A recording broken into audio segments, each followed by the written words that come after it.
I want you to see my name tag, because that is our logo for the Business Development Center that we've just opened. And you know how when you do something, you think that everybody knows about you because you're doing something great? Well, I just found out that not many people know about us, because Dr. Whitlock told me that he hosted a meeting of everybody who was doing anything in entrepreneurship in Rwanda, and we weren't there because he hadn't heard of us. So I wanted to make sure that everybody knows that we're here. The Business Development Center Rwanda. We're here to train people to start and grow businesses that can develop the economy of Rwanda. How many were here last night?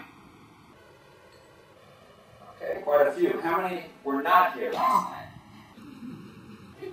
Good. You know when you do that? Oftentimes it doesn't add up to 100%, but it looks like everybody voted. So some of you were not here last night, so please bear with me if you were. I'm going to say a few things that are similar, but I want you to know why we're here. I direct the Center for Entrepreneurship at Regent University in Virginia, in the U.S.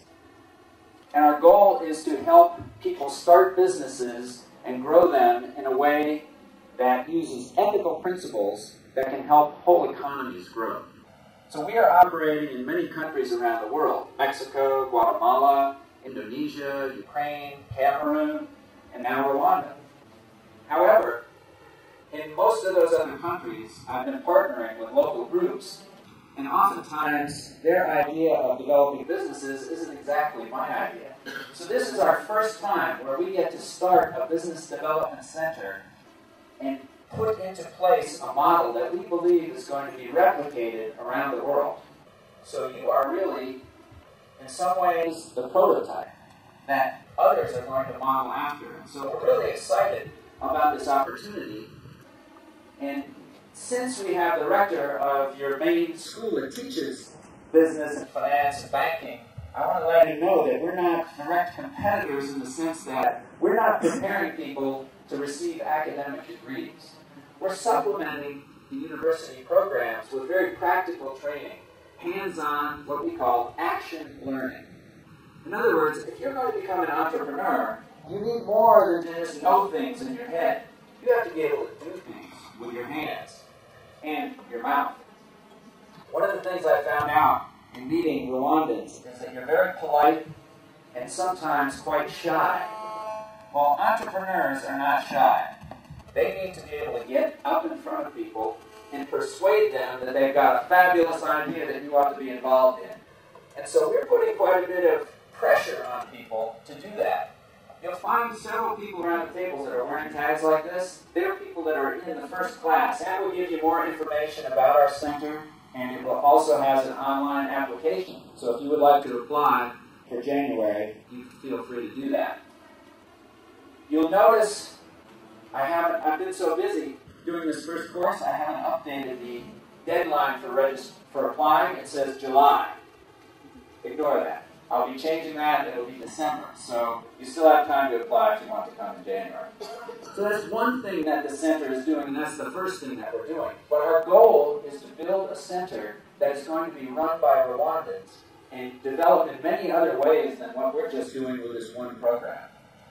One of the key features of the program we're running right now is that we bring in guest business people, executives, business owners, entrepreneurs from around the world.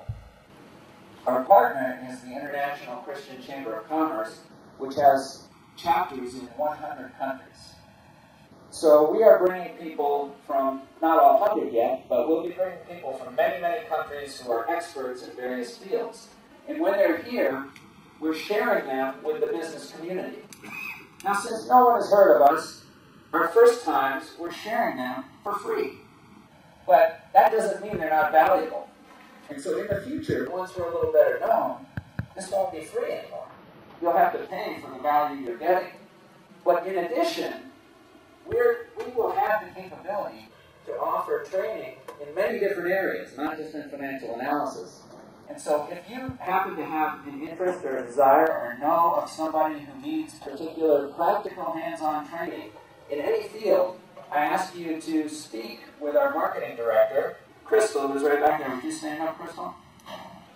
Okay, talk to her today if you have some ideas, because we will then focus who we're inviting and work out the timing so that we can provide training that will be useful to you or to your organization.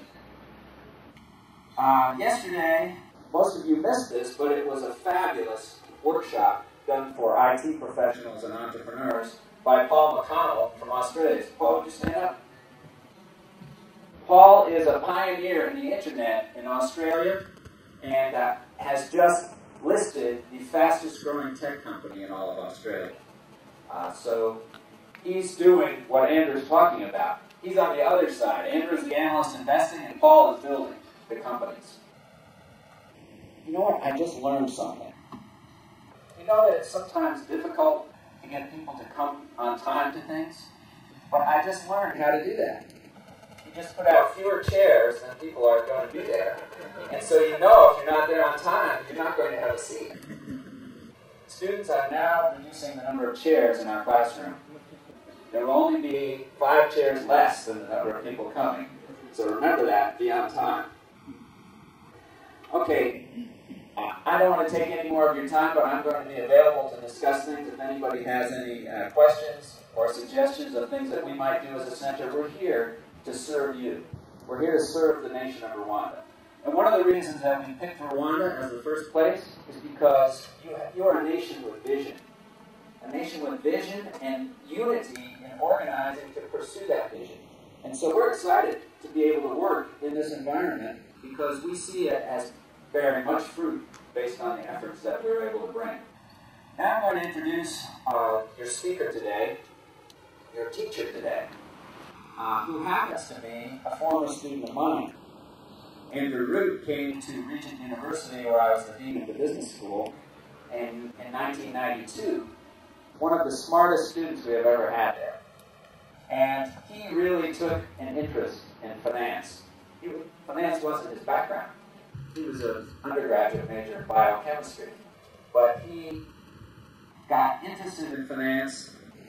I think I'm right that you entered that stock picking thing. Yeah.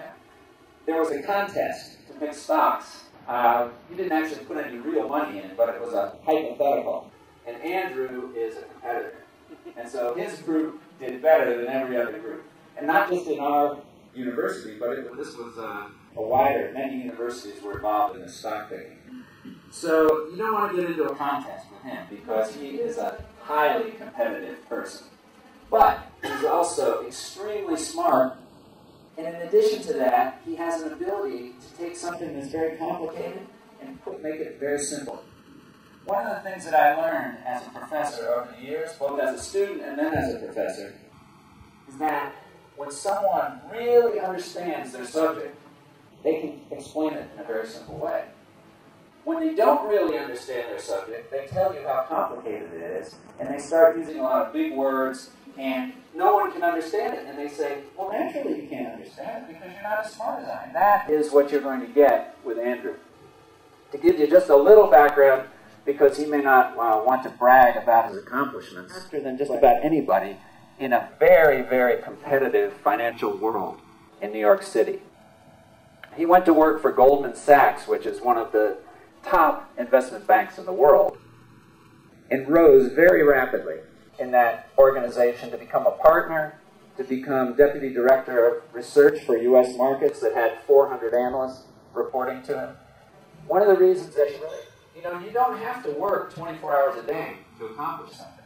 If you're very focused, you know what you're trying to do, and you put the time in a very concentrated way, you can accomplish a lot.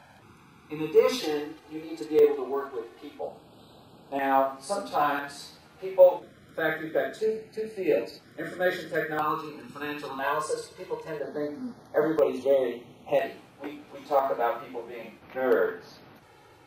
But if you can both have some technical ability and knowledge, and you know how to work with people, that is a recipe for success. And that's what Andrew had. He was able to work with people, and he cared about people, so that he was helping to train up these 400 young financial analysts. So that's what you're going to be getting. Somebody who has developed some of the best financial analysts in the world. And he's going to be sharing with you over the next hour and a half or so which, by the way, is not enough time to become financial analysts. I have to warn you that.